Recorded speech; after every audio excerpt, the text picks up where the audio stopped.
Spain's economic woes have deepened further by signs that its real estate crash is gathering speed. Dr. Frank Hollenbeck joins me in the studio today to share his views on this. Frank, good morning. Thank you for joining us.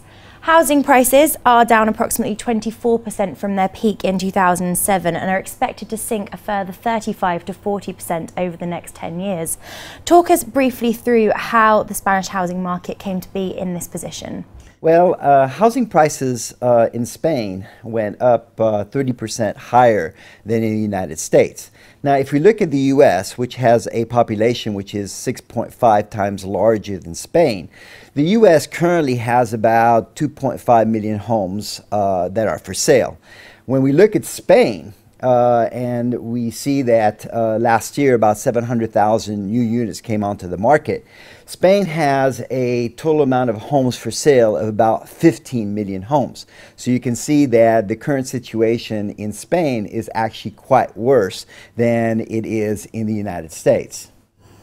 The bank's response to this has been to flood the market with cheap property. Santander launched a fire sale of flats at less of half the original asking price. Is this the correct response, do you think?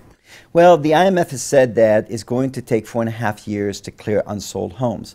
If we look at the prices in Ireland, which had a housing bubble similar to Spain's, housing prices would have to fall to 35% just to get to the level Irish prices are today, and they're still falling. Based on historical evidence, the likelihood is that Spanish housing prices will probably fall 60 to 70%. What we've seen from the past is housing prices will tend to drop below trend line, and they tend to stay below trend line for many years. My guess is that this housing situation is going to be a drag on the economy for at least another 10 years. Now, if we look at the banking sector, we have a situation where banks made extensive amount of loans to the housing sector. And currently there's about 400 billion euros that has been allocated to the housing sector. About 176 billion are questionable loans, and we have 36 billion that are non-performing loans. Now, the government should really have dealt with the problem right from the beginning in 2008. In other words, it needed to do what Sweden did in the 1990s, which is to nationalize the banks, force reconsolidation, take on bad assets, sell them off. That's what Spain should have done. Now it's a bit too late to do so. At the moment, the government is saying, well, banks have to allocate 50 billion to these non-performing loans. The problem is that where are the banks going to get the money, given the fact that they're already sitting on really a situation that's really bad in terms of their non-performing loans in the housing sector. And the last thing is that we have a situation where 80% of Spanish household wealth is in housing, and we have about 24% of households own a second residence. So if we have a significant drop in housing prices, which is almost a certainty, then we're going to have a significant wealth effect on the Spanish economy. So I don't really expect the Spanish economy to turn around for at least a decade. It's going to take them that long to clear the malinvestment that was related to this housing sector. A lot of people don't realize, they keep talking about housing, but it's not just housing. It's everything related to housing. It has to do with furniture, it has to do with, washing machines, it has to do with refrigerators. In other words, we have it's not just the housing sector, it's everything related to the housing sector. And we need this malinvestment to be cleared off so that we can start anew and develop goods and services that are more in line with society's demands for goods and services. We've seen this type of scenario before with the housing bubble in Japan. Why does the banking sector continue to be so reliant on the real estate? Well, they're a bit like you. They're stuck with bad decisions they made in the past. And we have a situation in Spain, which is becoming very similar to the situation in Japan, where we have what it calls zombie banks.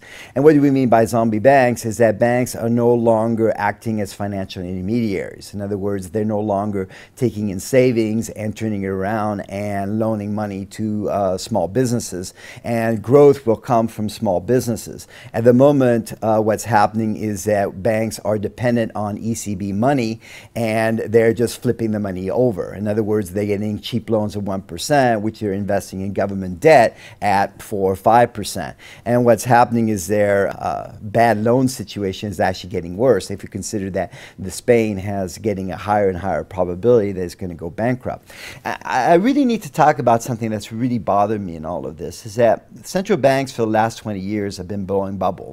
You know, whether we're talking about the dot-com bubble in the United States, whether we're talking about the housing bubble in the US, the bubble in Spain, which to a large degree was due to the monetary policy that was followed in by the ECB since the inception of the euro. Whether we talk about the housing bubble in Dubai, because by fixing its exchange rate, it basically was forced to adopt US easy monetary policy, or the housing bubble that we see in China, which was also due to the fact that China imported the US's easy monetary policy. So in other words, we have a situation where all these bubbles have been created by central banks, and now we're turning to the central banks to save us, you know, whether it's the US central bank or the ECB central bank. It's kind of like, for me, it's kind of like black is white and up is down, in the sense that we actually believe that by counterfeiting money, we're going to somehow repeal the law of scarcity, like we're repealing the law of gravity. So my concern is that we really, really need to do three things in Europe. We need to separate deposit banking from loan banking. We need to eliminate the central banks, and we need to make government borrowing illegal. We do those three steps, and then we can basically set up a sound financial and economic system for our children. And that's really what we should be doing as parents, is that we should be setting up the world so that it's a sounder place to be in, and we haven't done that for the moment. Frank, thank you very much.